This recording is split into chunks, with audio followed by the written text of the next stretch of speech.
Saya Rini Aprianti ditemani oleh Kak Melani Fabiola dari Lembaga Karin Keandira. Selamat pagi Kak Mei. Pagi, Assalamualaikum warahmatullahi wabarakatuh. Waalaikumsalam. Sehat dong ya? Alhamdulillah sehat. Oke, sebelum kita bahas mengenai keputihan, pernah mengalami keputihan? Iya pasti dong. Itu Setiap perempuan. Setiap perempuan pasti pernah mengalami keputihan. Jadi bukan kata teman saya, kalau keputihan jorok itu. Nanti dia belum mengalami keputihan. Iya mungkin makanya ngomong begitu. Pemahamannya tentang keputihan mungkin tidak sama ya dengan yang akan kita bahas hari ini gitu. Jadi tidak semua keputihan itu karena jorok. Nah, jadi kalau sahabat Sonora punya pemahaman yang bener nggak sih? Diskusi sama kita di sini ya. 081160409004 untuk telepon dan WhatsApp, atau bisa juga di inbox Facebook. Kalau nggak mau nanya langsung nampak di wall, ya inbox Facebook kita boleh, wall Facebook kita juga boleh, atau di Instagram dan Twitter @sonoramedan. Pernahkah Anda mengalami keputihan saat hamil? Nah, kita lebih menitik beratkan pada saat hamil ya. Hamil. Untuk sahabat Sonora silakan. Kami ini ngomongin soal hamil. Kenapa sih ibu hamil? Saya aku gimana ya bilangnya, sering mengalami keputihan atau kadang mengalami keputihan?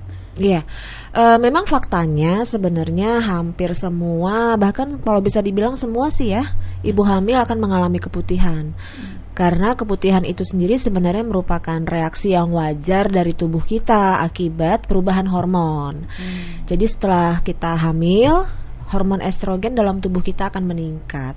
Nah, itu akan memicu tubuh untuk memproduksi lendir serviks ya, dari rahim menjadi lebih banyak. Nah, jadi kalau pada awal kehamilan itu biasanya lebih kental ya, warnanya agak putih dan itu menutupi mulut rahim. Sebenarnya itu fungsinya lebih kepada untuk pertahanan tubuh sebenarnya malahan. Bukannya jorok ya? Bukan. Nah, jadi keputihan itu terjadi pada awal kehamilan akibat reaksi dari hormon estrogen yang meningkat, dan karena rahim kita sedang ditumpangi oleh janin yang butuh banyak nutrisi dari ibu, maka biasanya peredaran darah ke rahim juga akan lebih meningkat, aliran darahnya lebih meningkat. Ini juga mempengaruhi pembentukan lendir serviks tadi yang kita maksud tadi. Nah, jadi di lendir serviks nanti itu akan ada bakteri-bakteri baik ya, yang membantu mempertahankan tubuh dari masuknya bakteri-bakteri jahat. Nah, jadi keputihan itu sendiri sebenarnya tidak jadi masalah sih selagi ciri-cirinya masih keputihan yang normal. Nah, tapi kalau sudah ditumpangi oleh kuman, bakteri jahat, nah itu tuh yang jadi keputihan yang bermasalah, yang tadi kata teman Mbak Rini karena jorok gitu ya. Iya. Lagi hamil keputihan jorok itu katanya. Iya, sedangkan kita tidak hamil aja pasti sekali-sekali ya mengalami keputihan juga. Misalnya ketika akan datang bulan, nah itu kan pasti diawali dengan peningkatan lendir serviks ya. Biasanya kita merasa lebih basah kan gitu ya. Nah, itu kan juga termasuk keputihan, tapi itu keputihan yang normal sih, nggak perlu dipermasalahkan dan tidak perlu mengkonsumsi apa-apa. Oke, jadi apa ini perbedaan keputihan yang normal seperti kami sebutkan tadi dengan keputihan yang tidak normal? Nah, itu dia. Jadi barangkali pemahaman orang tentang keputihan ini, dia menyebut keputihan kalau sudah bermasalah, Mbak Rin. Jadi mungkin maksudnya tuh keputihan itu kalau sudah bermasalah baru dia menyebutnya keputihan. Padahal sebenarnya ketika kita merasa lebih lembab ya, lebih basah, itu juga sudah termasuk keputihan. Tetapi mungkin karena tidak mengganggu, tidak dianggap sebagai masalah, ya kan? Nah, ciri-ciri keputihan yang normal itu dari warnanya. Warnanya biasanya bening ya, atau putih. Nah, putih masih normal ya? Ya, masih normal. Kemudian dari baunya. Nah, baunya itu tidak menyengat. Baunya itu khas gitu ya. Seperti agak-agak anyir gitu, tetapi tidak menyengat gitu kan. Kemudian jumlahnya tidak sampai terlalu banyak ya. Jadi, dan satu lagi, tidak dari warnanya tadi saya bilang bening atau putih ya, tapi kalau warnanya sudah berubah menjadi putih ke kuning-kuningan, putih ke hijau-hijauan ya, atau putih ke merah-merahan, nah ini sudah merupakan salah satu tanda bahwa keputihannya sudah bermasalah, tidak normal lagi.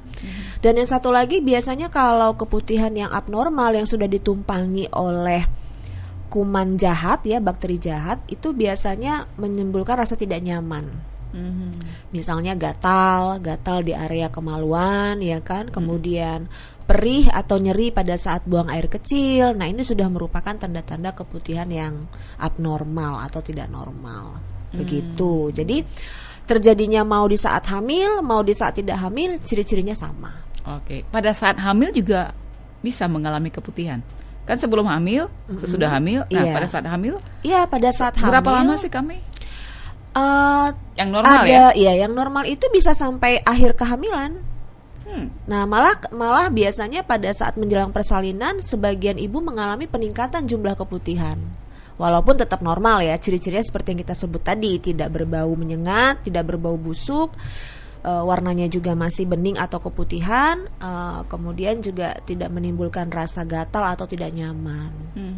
Oke. Biasanya orang kalau keputihan, banyak yang bilang stres itu, tapi di ibu hamil bisa karena stres. Iya, benar.